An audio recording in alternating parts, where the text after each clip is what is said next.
भाजपा हरियाणा के इतिहास में लगातार तीसरी बार सरकार बनाने वाली पार्टी बन गई है। पार्टी ने 2014 के 10 साल बाद इस बार फिर से अपने बूते पूर्ण बहुमत हासिल किया है। मंगलवार को आए चुनावी नतीजों में वह राज्य की 90 विधानसभा सीटों में से 48 पर जीत दर्ज कर चुकी है। भाजपा के खिलाफ एंटी इनकम्बेंसी और सत्ता विरोधी लहर का दम भरने वाली कांग्रेस की हवा चुनावी नतीजों में निकल गई। पूर्व सीएम भूपेंद्र सिंह हुड्डा की अगुवाई में कांग्रेस की 2019 के मुकाबले 5 सीटें बढ़ी, लेकिन वह बहुमत के आंकड़े तक नहीं पहुंच पाई और 37 सीटों पर सिमट गई।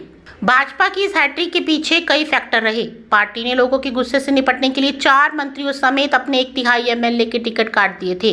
2019 में उसके जो 23 चेहरे जीत नहीं पाए थे, इस बार उनकी जगह लोगों को मौका दिया गया और उनमें से 12 विजयी रहे। लोकसभा चुनाव के दौरान कांग्रेस के पक्ष में एकजुट रहे दलित वोटों के अंदर सेंध लगाने में भी भाजपा के रणनीतिकार कामयाब रहे। पूरे चुनाव प्रचार के दौरान उसकी नेताओं ने जिस तरह कांग्रेस सांसद कुमारी शैलजा के प्रति सहानुभूति दिखाई और उनकी अपेक्षा का मुद्दा लगातार उठाया, उसका फायदा पार्टी को मिला। बीजेपी ने एंटी इनकम्बेंसी से निपटने के लिए अपने 4 मंत्रियों समेत 14 विधायकों के टिकट काटकर उनकी सीटें से नए चेहरों को मौका दिया था। यह दाव सटीक बैठा और पार्टी इनमें से 12 सीटें जीतने में कामयाब रही। दरअसल हाईकमान यह भाप चुका था कि लोग पार्टी की नीतियों से नहीं बल्कि लोकल विधायकों मंत्रियों से खफा है। जिन सीटों पर पार्टी ने चेहरे बदले उनमें पलवल, फरीदाबाद व गुड़गांव जैसी शहरी और भवानीखेड़ा, रानिया, अटेली, पेवा, सोहना व राई जैसी ग्रामीण सीट शामिल रही। पेवा और रतिया में पार्टी की यह रणनीति कामयाब नहीं रही। भाजपा हाईकमान ने सीएम नायब सैनी समेत 3 विधायकों की सीटें भी इस बार बदल दी थी। इनमें लक्ष्मण यादव को कोसली की जगह रेवाड़ी और संजय सिंह को सोहना की जगह नूर शिफ्ट किया गया। लक्ष्मण यादव रेवाड़ी में विजय रहे। मुख्यमंत्री नायब सैनी को भी करनाल की जगह लाडवा शिफ्ट किया गया। उन्होंने खट्टर के इस्तीफे के बाद करनाल से उपचुनाव लड़ा था और विधायक चुने गए थे।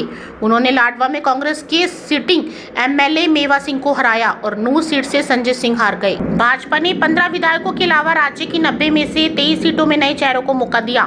2019 में वह उसके जो नेता चुनाव हार चुके थे उन्हें फिर से मैदान में नहीं उतारा गया। इनमें 23 में से 12 चेहरे विजय रहे।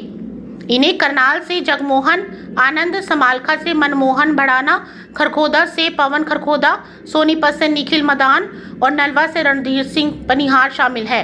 बड़हा से उमेश सिंह पातुवास, दादरी से सुनील संतपाल सांगवान, कोसली से अनिल यादव डहीना, फरीदाबाद से एनआईटी सतीश से फागना, तो शाम में श्रुति चौधरी, कालका से शक्ति रानी और उचाना से देवेंद्र अत्री भी जीत गए। भाजपा चेहरे बदलने के बावजूद जिन 11 सीटों पर नहीं जीत पाई उनमें शाहबाद, पेवा, रतिया, कालावली, रनियार, महम, गढ़ी सांपला, किलोई, कलानौर, बहादुरगढ़, झज्जर और बेरी शामिल रही। हरियाणा में 17 विधानसभा सीटें अनुसूचित जाति के लिए रिजर्व है। इनमें अंबाला जिले की मुलाना, यमुनानगर की सडोरा, कुरुक्षेत्र की शाहबाद, कैथल की गुला, करनाल की नीलोखेड़ी, पानीपत की इसराना, सोनीपत की खरखोदा, जींद की नरवाना, सिरसा की कालावली, फतेहाबाद की रतिया, हिसार की उकलाना, भिवानी की भवानीखेड़ा, झज्जर की झज्जर, रोहतक की कलानौर, रेवाड़ी की बावल, गुरुग्राम की पटौदी और पलवल जिले की होडल सीट शामिल है। इनमें से भवानीखेड़ा, पटौदी, खरखोदा, नरवाना, नीलोखेड़ी, बावल, इसरायना और होडल पार्टी ने जीत ली। बाकी 7 सीटें कांग्रेस ने जीती।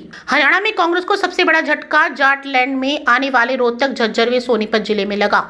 यह इलाका भूपेंद्र सिंह हुड्डा का गढ़ कहा जाता है। भाजपा ने इस बार सोनीपत की 6 में से 4 सीटें जीत गई। इनमें गोहाना, खरखोदा, राई व सोनीपत शामिल है। गोहाना और खरखोदा सीटें तो पार्टी ने पहली बार जीती। 2014 व 2019 की मोदी वेव में भी कांग्रेस के इन सीटों पर कब्जा बरकरार रखा था, लेकिन इस बार हुड्डा का यह गढ़ ढह गया। सोनीपत जिले की गन्नौर सीट पर भाजपा के बागी देवेंद्र कदियान बतौर निर्दलीय कैंडिडेट विजय रहे। कांग्रेस सोनीपत जिले में सिर्फ बड़ौदा सीट जीत पाए। हरियाणा ऐसा राज्य है जहां से बड़ी संख्या में युवा सेना में जाते हैं। यहाँ अग्निवीर के 4 साल में रिटायर होने को कांग्रेस ने मुद्दा बना लिया। बीजेपी ने इसी मुद्दे को अपने फायदे में बदल दिया और भाजपा ने अपने घोषणा पत्र में वादा कर दिया कि हर अग्निवीर को पेंशन वाली सरकारी नौकरी दी जाएगी। पीएम नरेंद्र मोदी और गृह मंत्री अमित शाह ने भी रैलियों में इसका भरोसा दिलाया और कांग्रेस अपने घोषणा पत्र में ऐसा कोई ठोस वादा नहीं कर पाई। बीजेपी लगातार कहती रही कि पिछले 10 सालों में उन्होंने सरकारी नौकरियों में पर्ची खर्ची यानी सिफारिश और रिश्वत का सिस्टम खत्म किया है। इसके उलट कांग्रेस के उम्मीदवार ने चुनावों के बीच ही सरकारी नौकरियों को लेकर सिफारिशी बातें कहनी शुरू कर दी। कांग्रेस के कई कैंडिडेट्स ने तो कोटा तक फिक्स कर दिया। ऐसा वादा करने वाले नीरज शर्मा और कुलदीप शर्मा समेत कई नेता चुनाव ही हार गए। राज्य में करीब 18 में से 39 साल के 94 लाख से ज्यादा वोटर है, जिनके बीच इसका लेकर कांग्रेस के खिलाफ गलत मैसेज गया। कांग्रेस ने अपने सभी 28 विधायकों को टिकट दिया था, लेकिन इनमें से 15 जीत नहीं पाए। हारने वालों में फरीदाबाद एनआईटी के विधायक नीरज शर्मा भी शामिल रहे। नीरज शर्मा भाजपा सरकार के खिलाफ अपने परिधान को लेकर विशेष रूप से सुर्खियों में रहे। इनके अलावा बहादुरगढ़ में राजेंद्र सिंह जून, सफीदों से सुभाष गंगोली, लाडवा से मेवा सिंह, महेंद्रगढ़ से रावदान सिंह, कालका से प्रदीप चौधरी, सराना से बलबीर बाल्मीकि, समालखा से धर्म सिंह छोकर, रेवाड़ी से चिरंजीव राव, गोहाना से जगबीर सिंह मलिक, खरगोंदा से जयवीर सिंह, सोनीपत से सुरेंद्र पवार और रादौर से विधायक बिशन लाल सैनी भी हार गए।